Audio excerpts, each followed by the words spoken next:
Hey guys, my name is Matsumo, and welcome to our episode of Sunday Mailbox. This is a video series where you, the viewer, can submit your gaming-related questions, and then I will give my humble opinion on them. To get the formalities out of the way real quick, if you would like to submit your own question that could be featured in an upcoming episode, you can do so by leaving a comment down below, or by sending me a Facebook and Twitter message. The first question for today comes from Walken, and it is, what are your thoughts on the new Rainbow Six Siege DLC details? I am really liking what Ubisoft has shown off lately, and one thing that I was not expecting in the slightest is that we're getting yet another free map. Now, we already know about the new Skyscraper map that's coming with the Red Crow DLC in a couple of days, but what we didn't know about is that in a couple of months after that, they're bringing in the University map. Apparently, this is going to be one of the biggest, if not the biggest map added to Rainbow Six Siege. It's gonna have 120 windows. This thing is going to be a behemoth. This is something that the community has been asking for a very long time now. Ever since we saw this map on one of the situation missions, everyone was wondering, well, why the hell wasn't this added into the multiplayer? Well, according to one of the developers, the reason why it's taken so long for them to implement it is, well, first of all, it was on the back burner because they had to work on all the other DLC, but also they had to revamp it and rework it for the multiplayer. They had to add in new textures, they had to make it so that it was actually balanced for offense and defense, they reworked a lot of the art so that each room was distinctive so that you knew where you were, and of course that takes a lot of time. Alongside the fact that they were working on all the other DLCs, you know, it kind of makes sense that it took them so long, but the fact that it's finally coming and it's going to be a free piece of content just a couple of months after we get the Red Crow DLC, I could not be happier about it. Another thing I was not expecting is that they've added in new elite uniforms or elite camos for a few of the operators. The ones that they've showed off so far are Capcan, Sledge, and Thermite, and I gotta say that I'm really liking the Sledge uniform. It looks completely different from what we have right now. You can still tell that it's Sledge, but what's also awesome is that his hammer has also gotten a visual update. Now, this has caused a bit of a controversy amongst the community. Some people like this because they've added in more customization, and other people are upset because this requires you to now relearn the way that operators look. If you're trying to identify who a certain operator is out in the distance, and they've got 5,000 different camos and skins that they can be using, it's gonna be quite challenging to identify at a glance that, oh, that's Thermite, oh, that's Thatcher,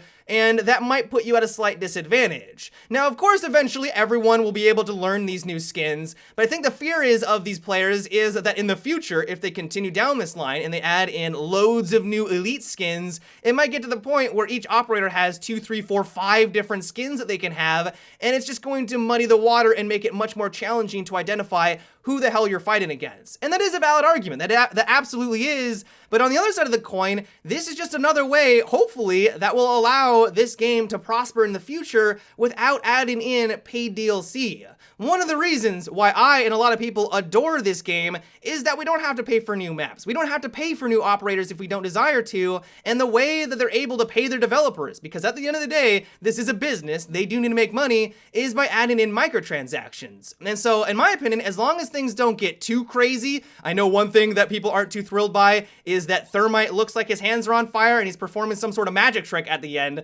As long as things don't get too ridiculous, I'm okay with these adjustments. One thing that I do think is going to be a game changer, though, is they've added in caliber-based destruction. The way it works is that if you use a higher caliber weapon, you got a bullet that's much larger, it's got more stopping power, it is going to make a larger hole when you shoot at a wall. The example that they gave is that if you're using one of these weapons, walls just kind of disappear in front of you. If you were expecting, or if you're used to the current system where you have to put a lot of rounds into a wall to be able to see into an objective, that is going to be changing with a couple of these guns. Now, if you're using a small caliber SMG, you're probably not going to notice that much of a difference. Not a whole lot has changed there, but as soon as you move on over to something like the Deagle or the G36C, holes just kind of start materializing in front of you, like massive holes, and it reminded me of is if everyone was running around with a buck shotgun and a buck gadget. It's that much of a difference. This is gonna have a dramatic impact on the way that we play the game, not only for offense and on defense. If you're playing on defense, you no longer need to rely on shotguns to open up murder holes.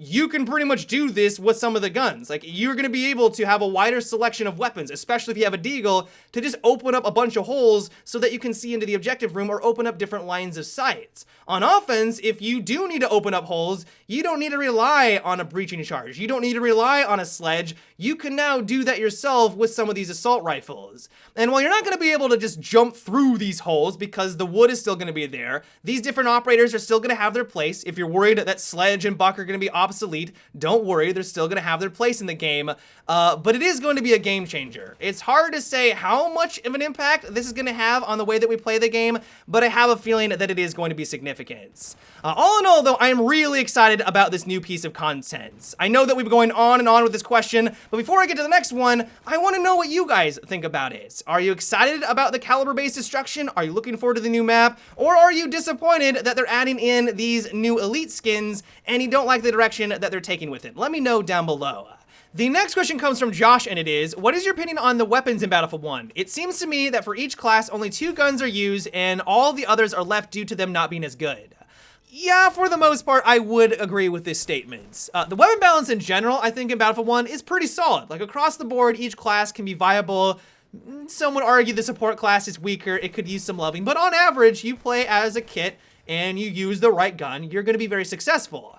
But within each kit, the weapon balance isn't as rosy. Probably the best example of this is the medic class. When you have something like the Mondragon or you're using the 1916, they're like god tier. They're incredible weapons. I love the 1916. I already have like 1,000 kills with it because it is an amazing weapon available to the medic class. But then you use something like the 1906 and you're just like, what the hell was DICE thinking? 5 rounds, it does the same damage as the other DMRs? Why in the world would I want to use something like this? There's a bunch of 5-round DMRs available to the medic, and it just doesn't make any sense. Same is true for the assault class. You have the Hellriegel Automatico and the Model 10A shotgun. All awesome weapons, they're amazing, but then when you compare them to the other shotguns or the other SMG, they just blow them out of the water. And so while I'm not saying that these classes are bad, I love Assault, I love Medic, they're my 2 favorite classes, it would be nice if they did a bit of a weapon balance to elevate the power of some of these weaker guns and put them in line with all the others. I'm not saying that every gun needs to be competitive. It's okay to have some guns that are better than others, but I don't think it should be as wide of a gap as it is right now.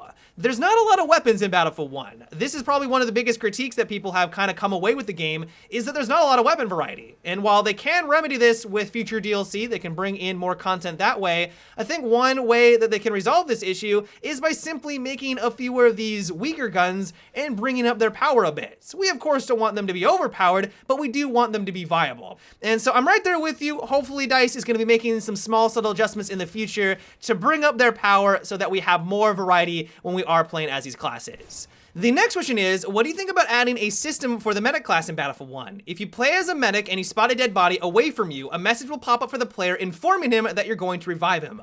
This is a really good idea, not only because it would hopefully get more people to be patient and not just skip to the spawn screen immediately. Cannot tell you how frustrating it is to play as a medic, kill the person that just killed my teammate, go for the revive, and he's already just disappeared in front of me. I want to pull my hair out, but also because if you are someone who is patient, this will just give you more information.